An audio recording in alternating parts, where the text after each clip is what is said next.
everybody, and welcome to Episode 3, Setting the World on Fire, where we'll be discussing the first Bloodshot trade.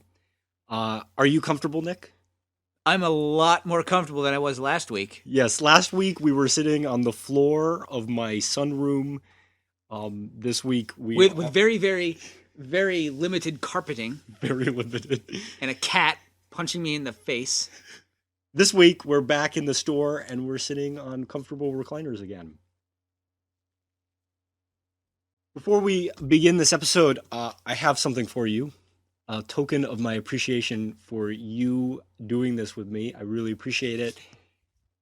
Hey! I just handed Nick a copy of Harbinger #1, second printing. That's awesome. Which was the cover that he picked last week. That's really cool. Thanks, dude. No problem. What? Did you go out and buy this? No, I have 2 copies. You have 2 copies. Thanks for making me feel like... Thanks for making me feel like a jerk. No, did you go and buy this for me? No, I have 2 copies. No, this is actually really cool. It's in the cover. What do you call this thing? The sleeve. It's in the sleeve. It's bagged and boarded. Yes. Bagged and boarded, sure. That's actually really cool. Thank you very much. Yeah, no problem. Well, I really appreciate that you're doing this with me. Because no one else would. Well, it's the fact that I knew that no one else would is the reason why I'm actually doing this. It's out of pity. Oh, pity. Thanks. Bloodshot is on what he thinks is a routine mission to rescue his friend in Afghanistan, but it turns out the former Project Rising Spirit scientist Dr. Kuratich, one of Bloodshot's co-creators, has set an elaborate trap to capture Bloodshot. Bloodshot escapes from Kuratich and is captured by Simon Orrick's forces. Orrick is the head of Project Rising Spirit. After being mortally wounded, Bloodshot regenerates and fights the PRS soldiers that are holding him captive. After an intense battle, the plane they are in crashes in Nebraska. Bloodshot is rescued by Kara, a paramedic. Dodge, a field operative for Project Rising Spirit, goes to the nursery to get Pulse, a psiot who will aid in the capture of Bloodshot. Bloodshot learns his memories are not real and were implanted by Kuratich. His nanites warn him that Dodge is coming with Pulse. He tries to escape, but Pulse, who can release an EMP, shuts down Bloodshot's nanites. Kara rescues Bloodshot again, and Pulse kills Dodge. Pulse runs off fearing that Bloodshot will kill her, but Bloodshot convinces Pulse that he won't harm her, and the 2 of them, along with Kara, make plans to attack Project Rising Spirit. The first thing that I did was actually read the very first page before the story started, and suffice it to say, I would love to have some of my own nanites. After reading what these nanites are capable of doing, just basically regenerating and making you basically immortal, basically. And I would really think it would be cool to have some of those things. Yeah, those tick-shaped nanites are pretty powerful. Yeah, don't start with the tick shapes. I have a fear of ticks. I'm sorry, yes. I forgot. Yes. No, you didn't forget. That's why you brought it up. No, it's not why I brought it up. They're small enough. It's said in there that they're 1 nanometer or nanometer, I don't know however you pronounce it, big, and that the width of a human hair is 25,000 nanometers or nanometers. So I don't have to see what it looks like. I really like that opening page. Exo Manowar also had a page that opened with it. Those are the only 2 books that have that. I like the little background information. I liked it because I was able to kind of get myself a little bit of a head start in learning what these... Because if I didn't read those, I wouldn't really know what a Visigoth is or a nanite is, or the gray matter that they talk about in here. So it really did help. It's like footnotes, basically, but they're done in a, I guess, tasteful way. I'd also like to point out that page was designed by Ryan Hughes. Ryan Hughes did the design for the logos. He's also the designer of the trade dress. So when you open the book and you see the table of contents page, all of that was designed by Ryan Hughes. Ryan Hughes is a prolific artist who does a lot of design work. He's done some really cool covers for Marvel and DC as well. Oh, really? Yep. Marvel and DC. Interesting. And he owns his own company, and he seems like a pretty cool guy to work for. I want to talk about the artwork really quick. Oh, okay. This comic is is really neat in how it uses its artwork. First of all, it was written by Dwayne Straczynski with art by both Manuel Garcia and Arturo Lozzi. A couple years ago, Dark Horse Comics launched a new line of comics where they were using gold key characters. And Nick doesn't know what that means. Maybe some of you listeners do, but I'll explain to you really quick. The gold key characters are Magnus Robot Fighter, Dr. Solar, Man of the Atom, and Turok Dinosaur Hunter. And those three characters were in the original Valiant Universe, and they were licensed characters. Valiant never owned them. They were borrowing them. And now Valiant doesn't have the license to them anymore. A couple of years ago, Dark Horse launched titles with them, and the launch really failed. And the reason, well, one of the main reasons that I think the launch failed was because their books were not published on time. The best-selling issue was Turok #1 for them, and it took them 6 months for the second issue to come out, which is ridiculous. That's the best way that you can kill a line, is not having your books come out on time. Valiant knows this. They know that they have to get their books out on time. Warren Simons and Fred Pierce especially is known for getting books out on time. Fred Pierce is the publisher of Valiant. One of the ways to combat that is art takes a long time. You know, you draw 22 pages. It takes a while, especially when you have a lot of detail. And one way to combat that is to have multiple artists on a book. Normally, that looks bad. But in this book, it looks really cool. And because one of the artists' focus is on the flashbacks, and one of the artists' focus is on the storytelling in present day. What is particularly good about this, and different from Harbinger, which had flashbacks by a different artist, is that Arturo Lozzi's art and the way that it's colored looks not quite real. It looks a little fake. And I think that's really cool because he's drawing memories of Bloodshots that are not real. I think that it is an amazing storytelling device to have flashbacks drawn in a style where you're not. To me, it's like, what is that real? What just happened? It's kind of like dream sequences where you know that they're not real. So therefore, in order to kind of symbolize that, is to kind of make the colors a little off. Yeah. And it is definitely colored in a different way. I just think it's a brilliant storytelling device. Yeah. So it's a good way to do it. Yeah, and that's the thing about this book that strikes me first when I look at it is that it has these two different artists and they fuse together in a really neat storytelling manner. I noticed that the art was totally different from the last two books that we read too. The way that the people are drawn, they're a little bit more shaded and look more realistic in a way. I think that was kind of neat. I liked it. It's kind of neat to just see the different, as each book we go into, the different artists that we take a look at and just see how the style changes. Okay, so after reading what the nanites can do in the very first page, it said that he could, or anyone that has these nanites could live through extreme trauma. Well, third page in, and story's done. He gets exploded by a Sidewinder missile or something. And what are all these other bajillion pages for?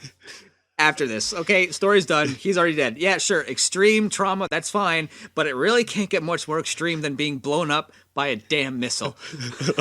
So did you count how many times Bloodshot dies in this comic? I stopped after 5, I think. Yeah. Yeah, I'm like, okay. I mean, I'm surprised that he was still in one piece from being blown up. All he was just fried, like he was in a fire. But no, when I'm just jumping ahead of a little bit, but when the soldiers shoot him, they shoot him literally to pieces. But anyway, Warren Simons is the editor-in-chief of Valiant. When he was talking about when he received the pitch from Straczynski on this book, one of the things that he talked about was seeing how many times we could kill the character in a single issue. Oh, okay.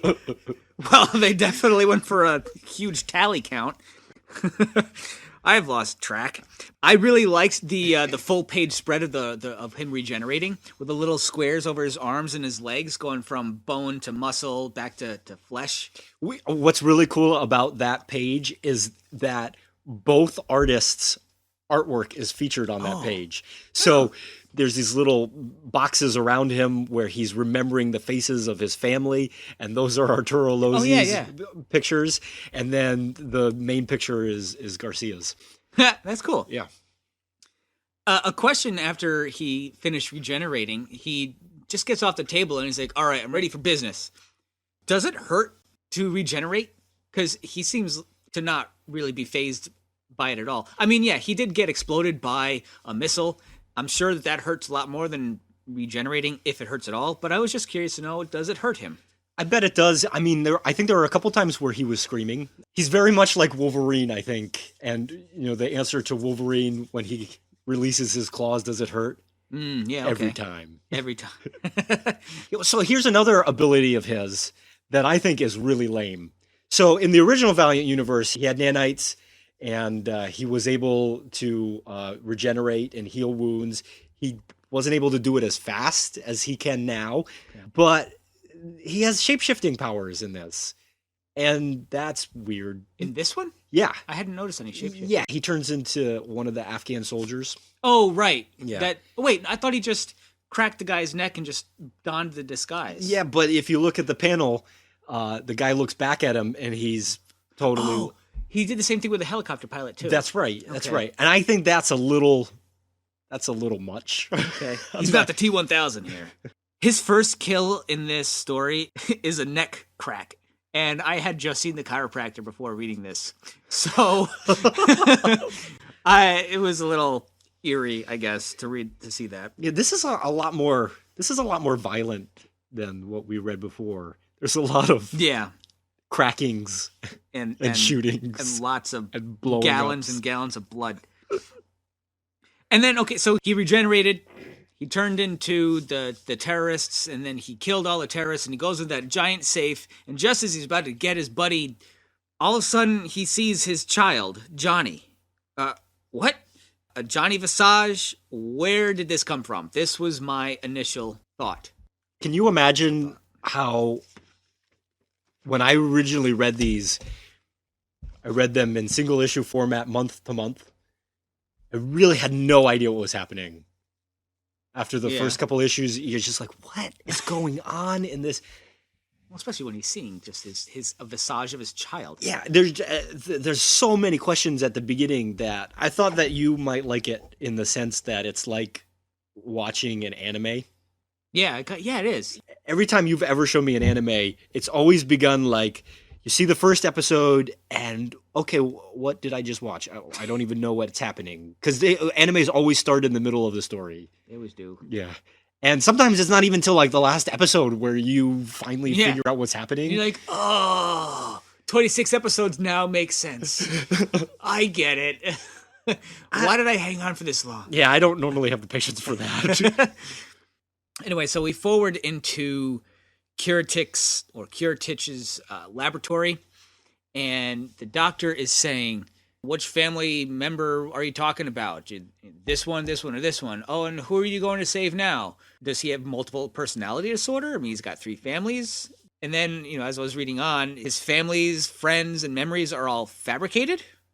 So what's his real history? I'm curious to know who he really is. So that's always been the story of Bloodshot.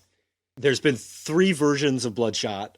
There was the original Valiant version, there was the acclaimed version, and there's this version. Always the story of Bloodshot is, who is he? What is his origin?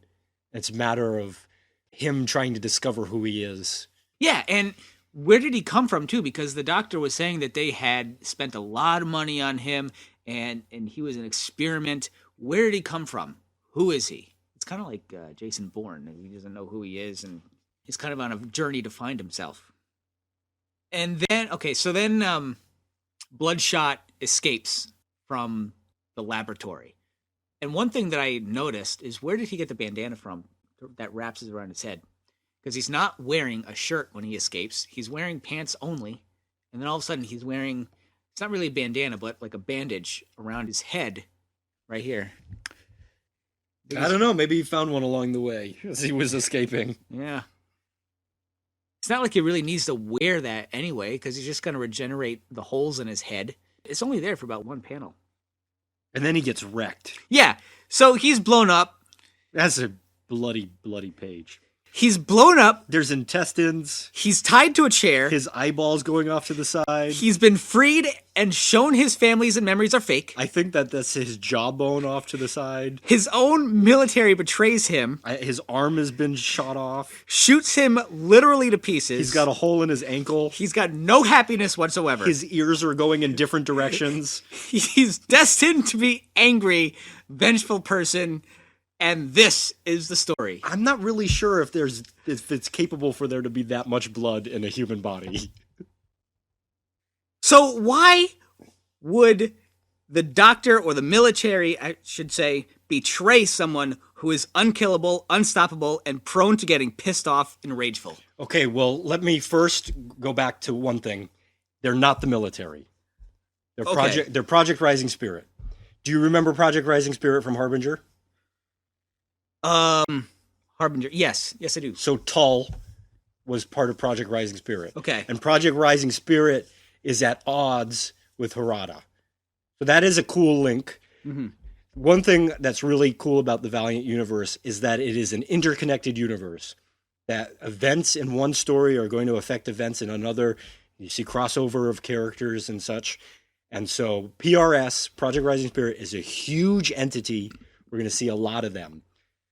So Kuratich used to work for Project Rising Spirit. He no longer does, but he wants Bloodshot. And the question is, why does he want Bloodshot? I would think because he's unkillable, unstoppable. Well, he's not interested in Bloodshot. He's interested in Bloodshot's memories.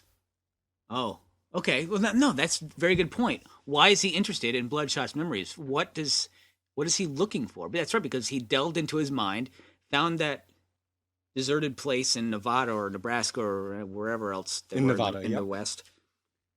Here's another question that I'm going to ask you that is a leading question. The girl on page 2.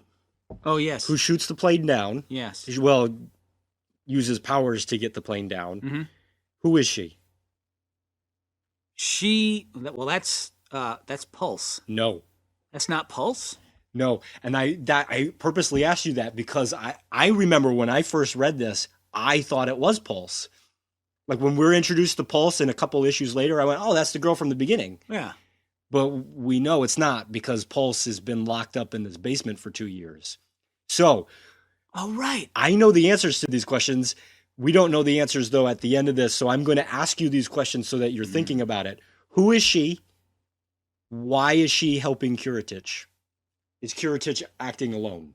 That really makes my mind think because I just thought that was her, but you're right, because she was incarcerated. It's confusing because it's a girl and she has a similar power set. Yeah, and they said she was a teenager. Yeah, so it is confusing. Other podcasts that I listen to that talk about Valiant, they were unsure who she was as well, but we know later. They have to have done that on purpose to make you think that it was her. Absolutely. There's a lot of misdirection and red herrings in this comic. Absolutely. That's awesome. At one point, Bloodshot is starting to see all the fake memories appear before him. We spoke about that earlier. And by this point, he knows that they're fake memories of people, but all of his wives and children, they're saying, you got to listen to us anyway because we're trying to help you. They keep telling him that he should talk to the Goldies, which I know the Goldies are the nanites. Yes. Yep. Isn't he doing that right now? He's actually talking to them because the nanites are the ones that are projecting themselves to him, and he's talking to them. I think what they're trying to say is you have more abilities, use them. You know how we only use like 10% of our brain? Yeah. As humans? He's probably not using his nanites to their full potential. Okay, so they're trying to unlock that potential. So after, he dies 20 billion more times and he gets, or just before he dies in a plane crash, his Goldie son, Johnny, I don't know what they call him because he's not his son. The nanite that projects himself to be his son says he needs to feed the Goldies, otherwise they're not going to be able to help him regenerate much longer. It's interesting to know that he actually does have a weakness, and the way to do that is to starve the nanites.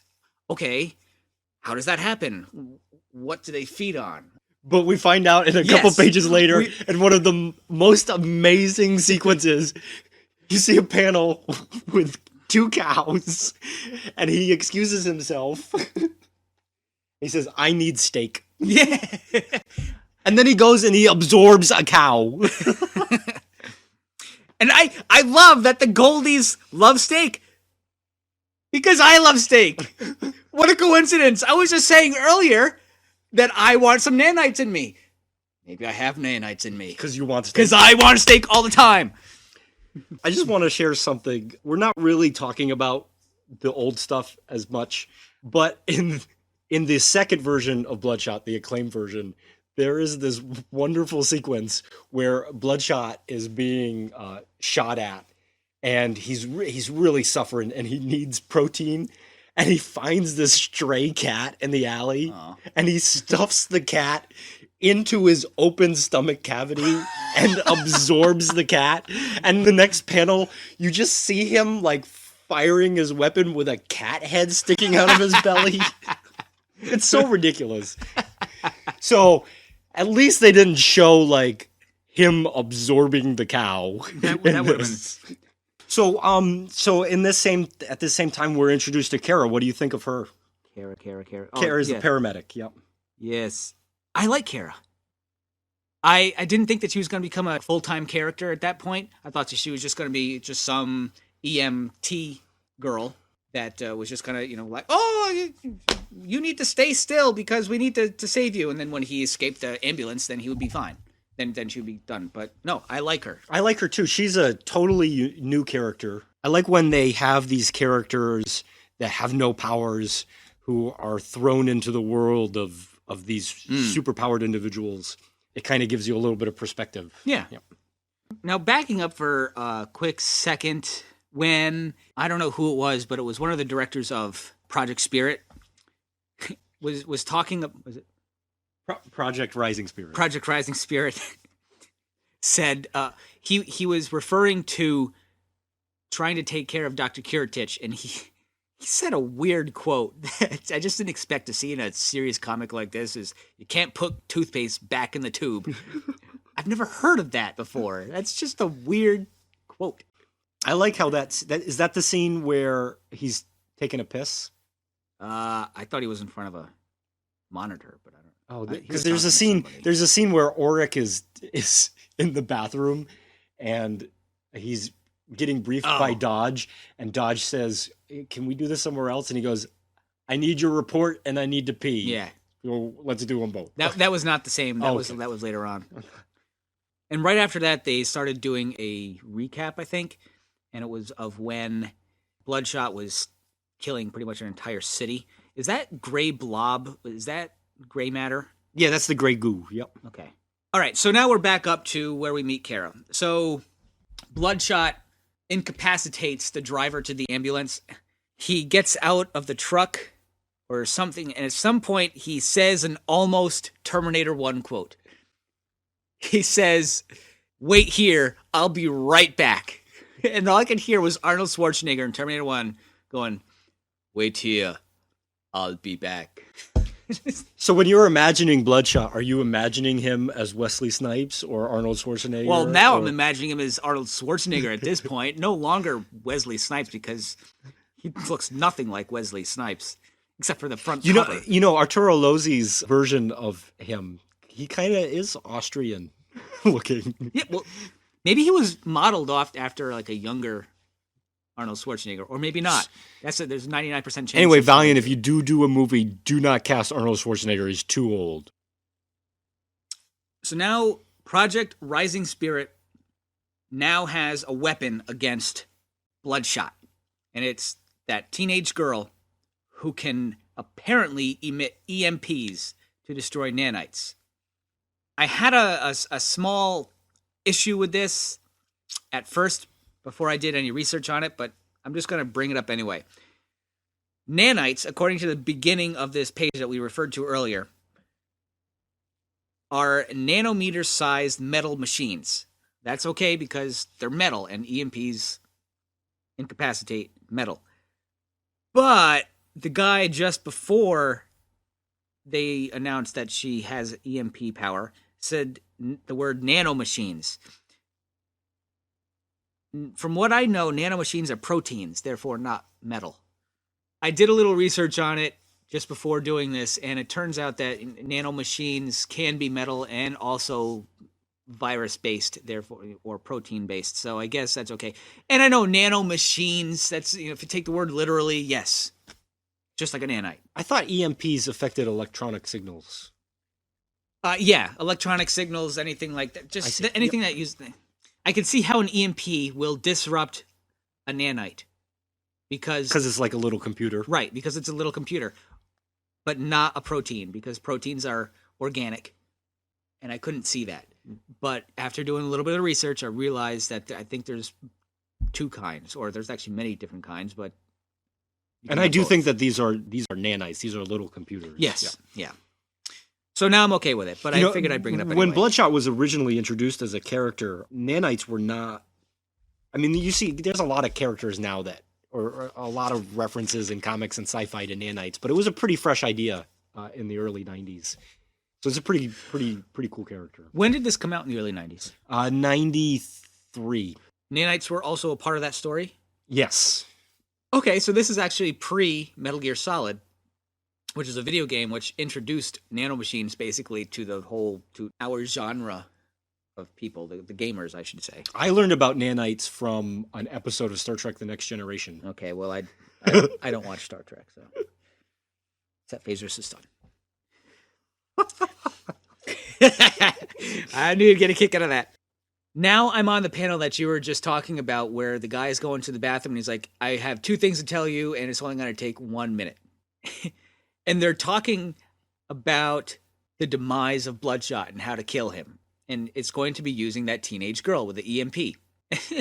And then at the end, he says, oh, we could walk up to him and stab him with a sharp end of a toothbrush. Okay. Does the writer have a dental fetish? First, you have the toothpaste in the tube. Now you have the stabbing with a sharp end of a toothbrush. When will Bloodshot kill with dental floss?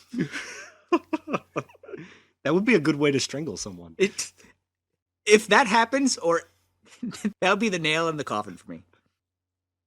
Oh, and I also love the cell phone porn. That poor guy. Yeah. He just wants to keep that picture of the I hope it's his girlfriend. Or wife. Or wife. I'm going to assume it's one of the Maybe two. it's probably his mistress. His guma. Another question I had.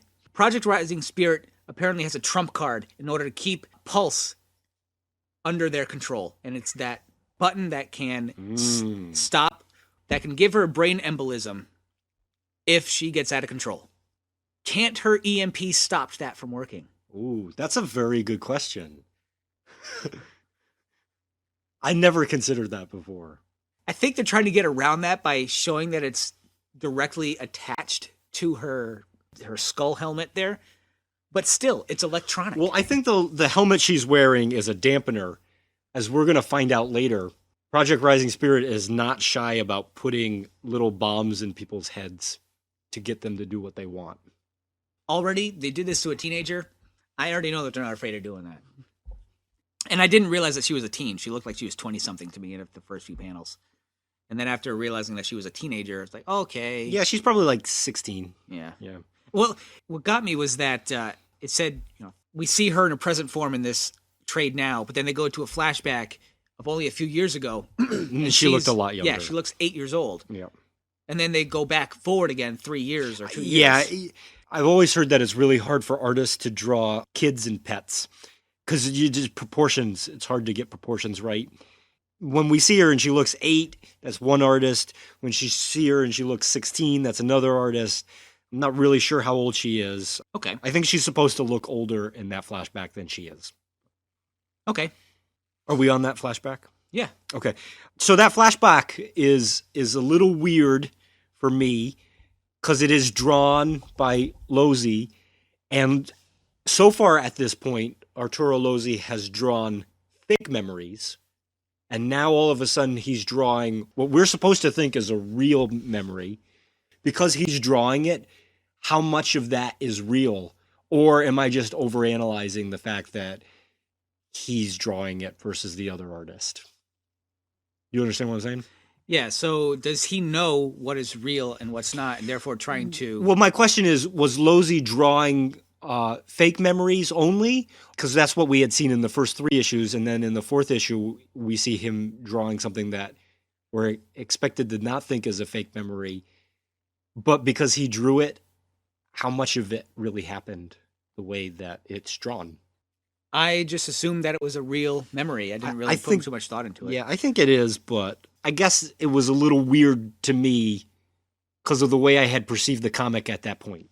Yeah, I didn't even know that they split up the artists at that point, so I just thought it was a real memory because can she have memories implanted into her head? Or are they all just real for her? Yeah, no, I think she can't, So we go forward to the point where Pulse now emits her EMP and takes out Bloodshot. Which causes the ambulance to roll like 8 times. Yeah, because that's what would happen. Unless, for some reason, the driver, what we think was Kara, just kind of goes, Bloodshot was driving, yeah. Bloodshot was driving. So the thing dies, and he would have to turn the wheel really fast, and he would have had to been going really fast. And yeah.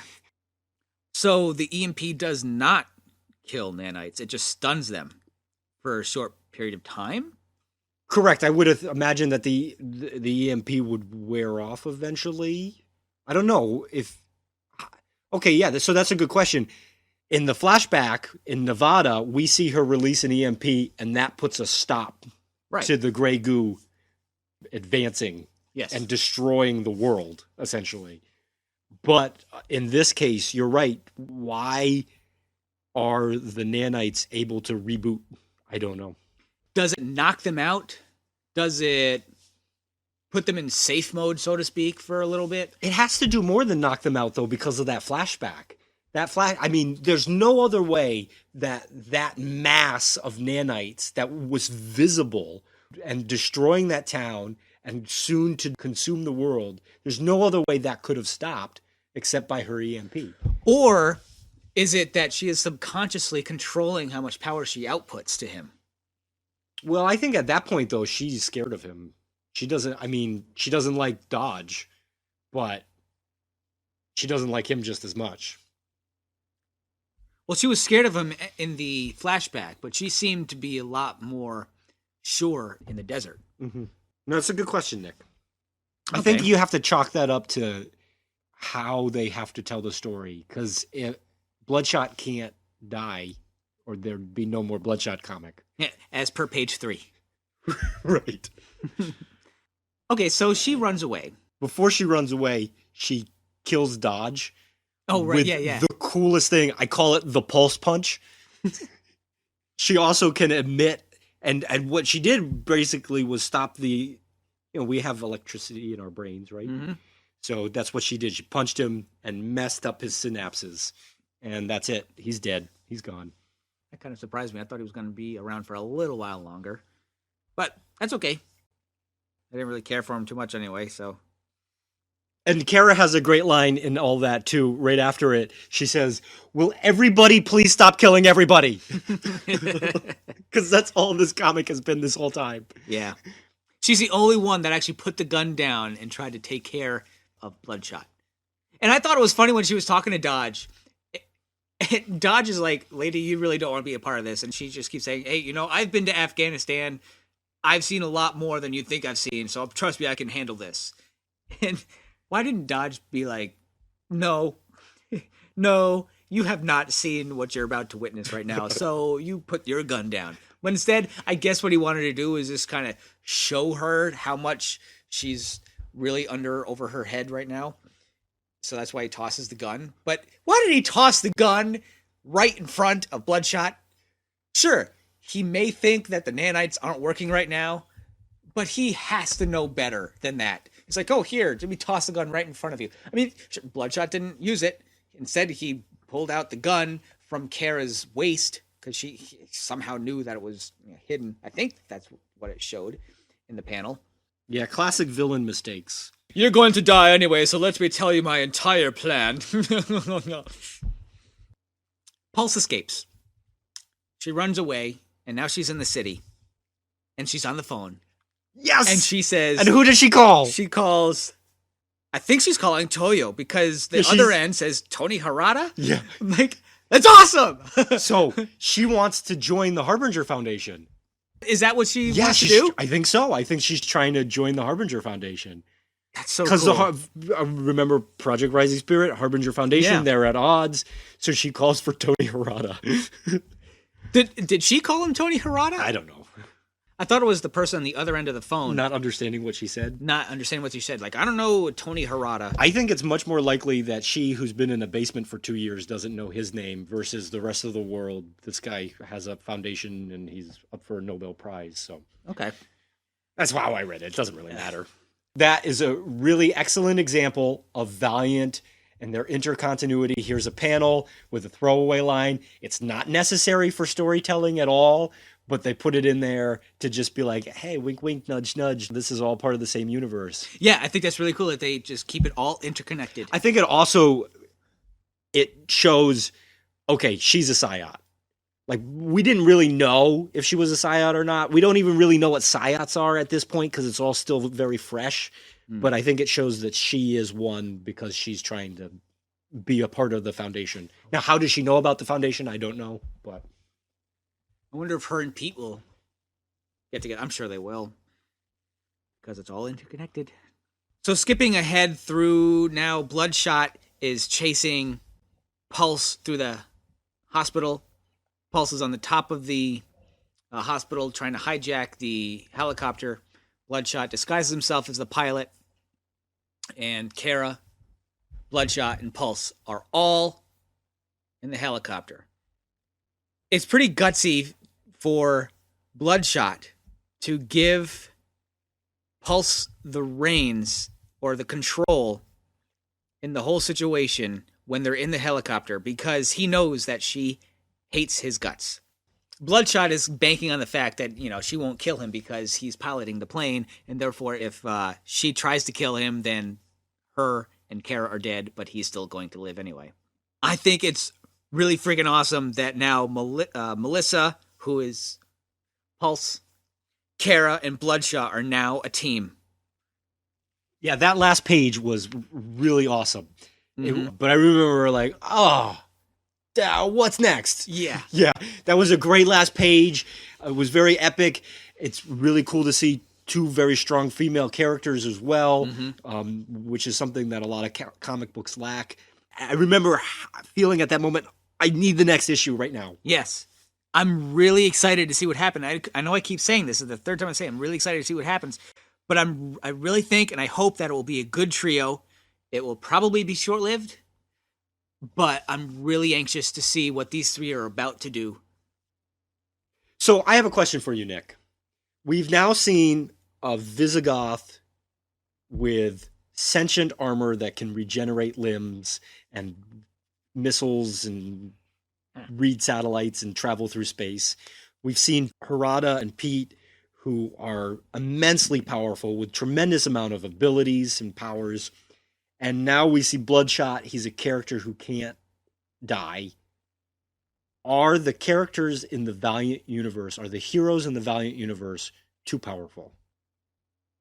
That's hard for me to answer because I haven't read any other comic books, so I don't know what the balance is. I mean, Superman's too powerful. Superman is too powerful, and you know what? Superman books are boring. They didn't used to be boring when he first started, but because he's so powerful and so untouchable, those books became boring over time because you just start running out of stories to tell. Because he's indestructible. Right. So you never think, this villain is going to cause this person harm or in any way. So a concern of mine at this point is that these characters are too powerful and that the storytelling potential is going to dissipate because they don't have enough weaknesses. Well, me being a completely novice reader to comic books in general, I'm actually reading these wondering who the villain is going to be and what powers they're going to have that will be the complete antithesis of the hero. Because it's interesting to me to see what the writers are going to come up with to be a complete enemy of the hero. I've asked you this question. I'm not going to stop asking this question. I'm going to ask this question again. I'm not going to stop answering this question. So as we go, are these characters too powerful? Bloodshot is way more powerful than he was in the original Valiant Universe. He can regenerate a lot faster. He has shape-shifting abilities, as I said before. He's just so powerful. I worry because they've given him so much power, so that his nanites can do so much. Wolverine stories are boring now. Wolverine used to be exciting, but nothing can kill him. I mean, Magneto ripped his skeleton, his adamantium skeleton, out of his body. I heard of that. Yeah. In Civil War, in Marvel, he was totally killed. Like, all of his flesh was disintegrated, and all that was left was the bone, and he regenerated from that. I would not want that to happen with Bloodshot. He has to have weaknesses. He has to have limits. It would be boring if it was so easy for him to survive. Again, being a novice reader, I'm reading in the hopes that the authors and everybody else included in the production of this has that in mind and know where their limits are and will make a villain. That's what I'm hoping for. I am looking forward to seeing what the main villain is going to be, what powers he has, or she, and how they're going to be detrimental to Man of War, Pete, and Bloodshot, and whoever else is next. So I have two quick Easter eggs. He has these false memories, so there's lots of false identities that go with it. One of his identities, he refers to himself as Ray. Oh, yeah. In another identity, he refers to himself as Angelo. In the original Valiant Universe, Bloodshot, when we discover who he was, his real name was Angelo.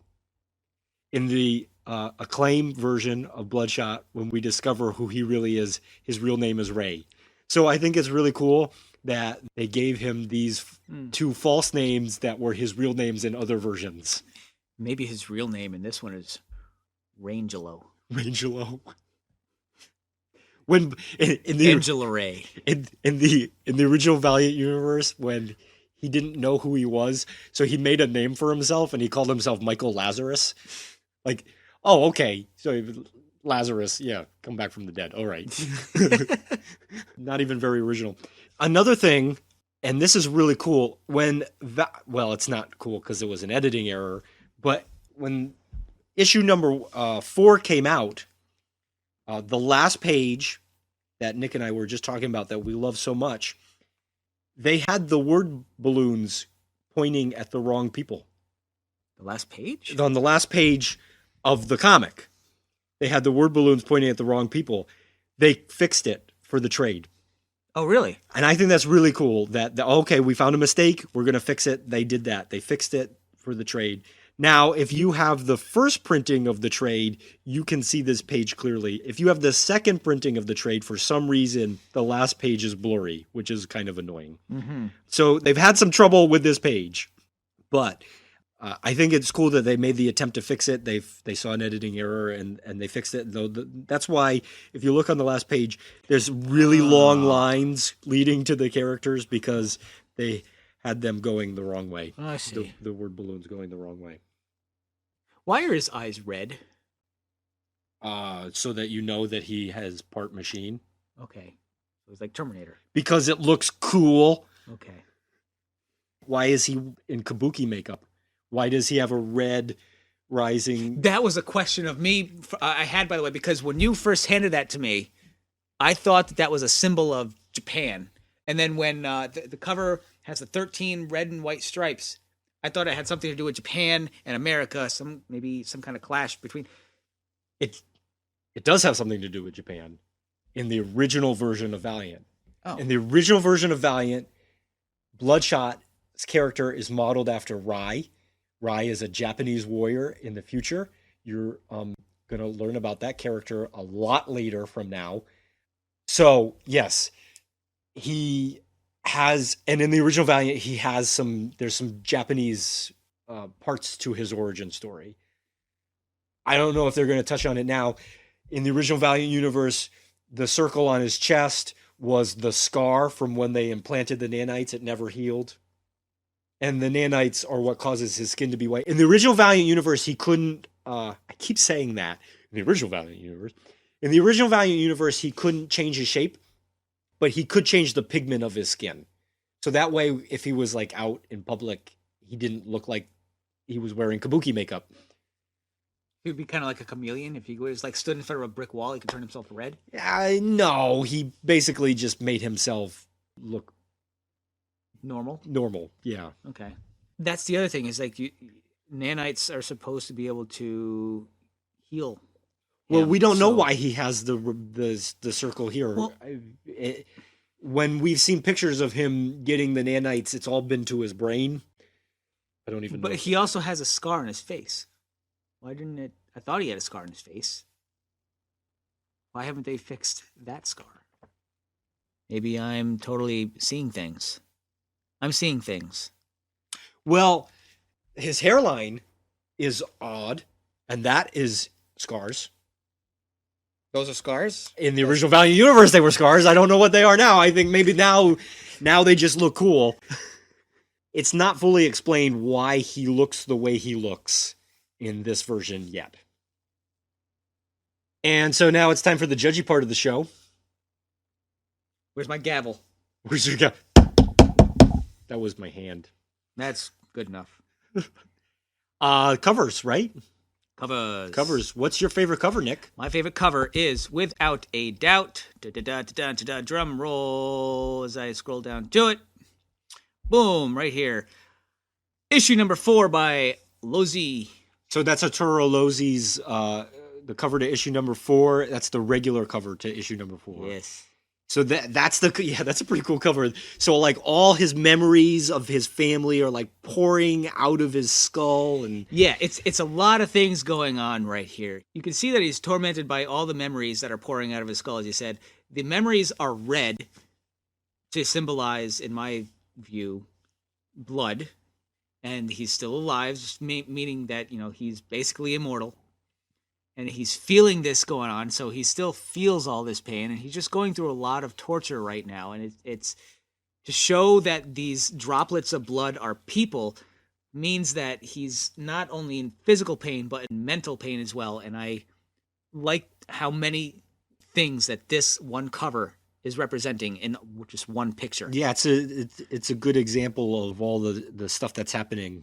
It's a busy cover. It's nice. I like the design variant to issue number 4 because I like all the design variants. But my favorite cover is the 1/50 variant to issue number 1.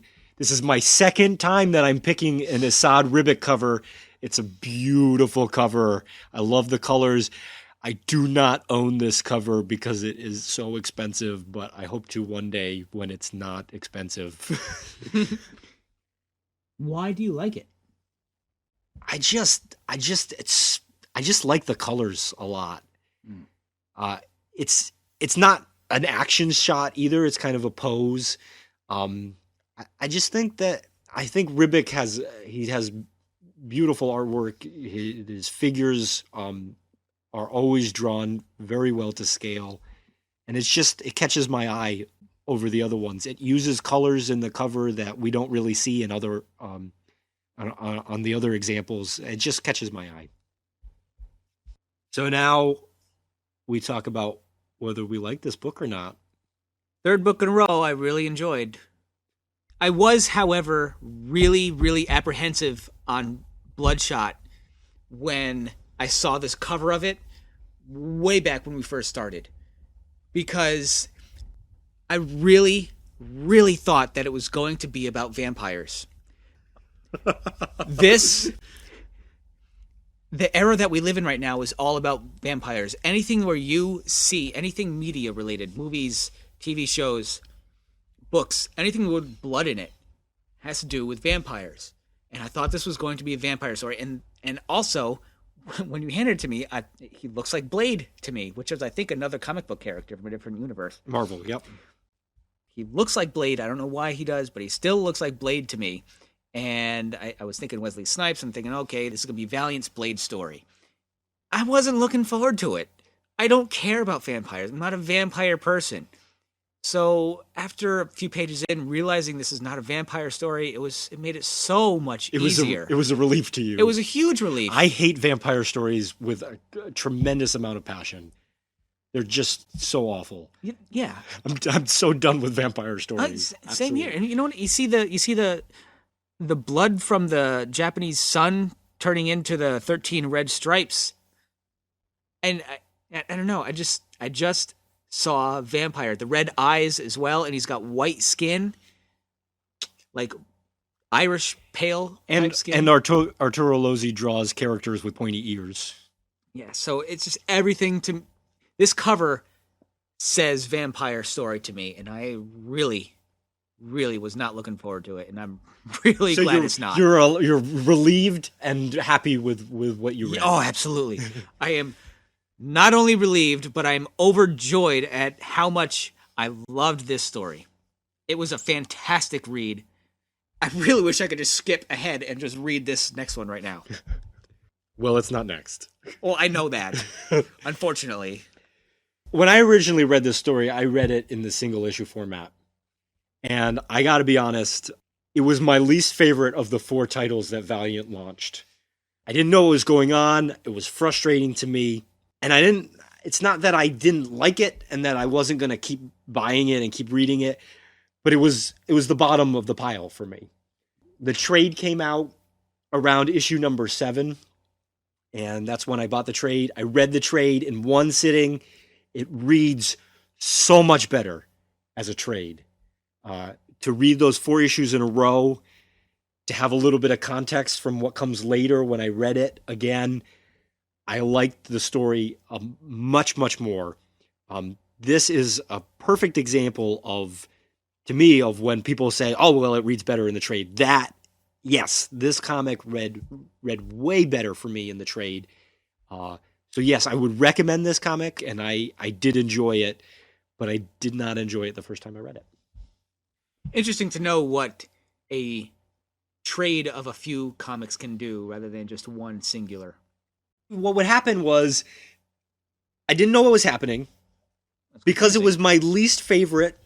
I didn't dedicate the brain power to trying to remember what was happening.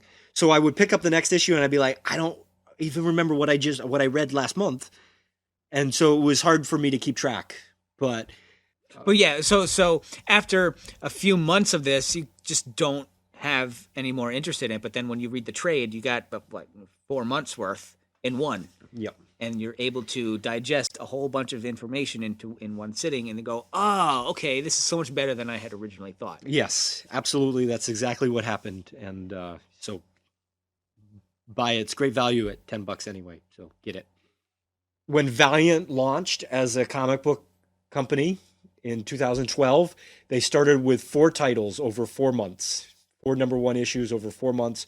So we have the last of the original batch of titles to read, and I'm handing Nick the trade right now. Here it is. The next episode will be Archer and Armstrong Volume 1, The Michelangelo Code. This looks like, what's her name from Mass Effect? What is this? The guy... Yeah, the guy with the mask on the face. It's one of the aliens in the game Mass Effect. And the alien... He's talking about a sect soldier. It's funny how I always look at these covers and I'm seeing video games or movies or something. Is this guy an Irish drunk beating a beer bottle over this other guy's head? That is a beer bottle that he is smacking over that guy's head. Yes. I can't wait to read about him. Armstrong is awesome. That's Armstrong, and he's awesome, and you're gonna love both of these characters. Is his last name O'Connor? No, Armstrong Archer. So, please join us next. Archer, Yes. Archer with the bow and arrow. with a bow and arrow, with the crossbow. Yeah, and all I can think of he's an archer. is ISIS. So join us, guys, next week for that episode. You can find us on Twitter John H. Benjamin at VE Podcast, or you can email us. And I apologize, I didn't like our email address and our website before. This is what they are going to truly be, so ignore the first 2 episodes. So you can find us on Twitter at VE Podcast. You can email us at vepodcast@gmail.com, and you can see our website, which is vepodcast.wordpress.com. So thanks for listening, and Archer and Armstrong next.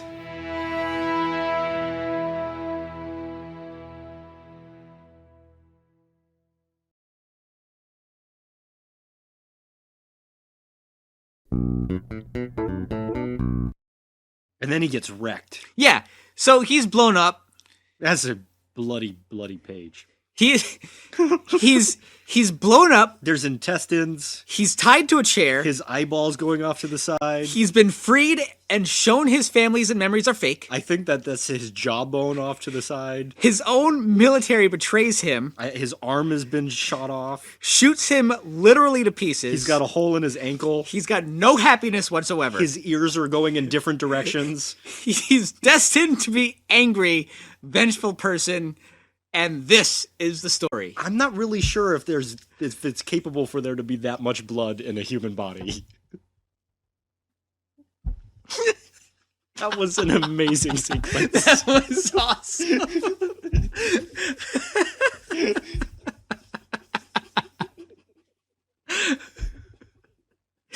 Oh my God, that's the things that we come up with.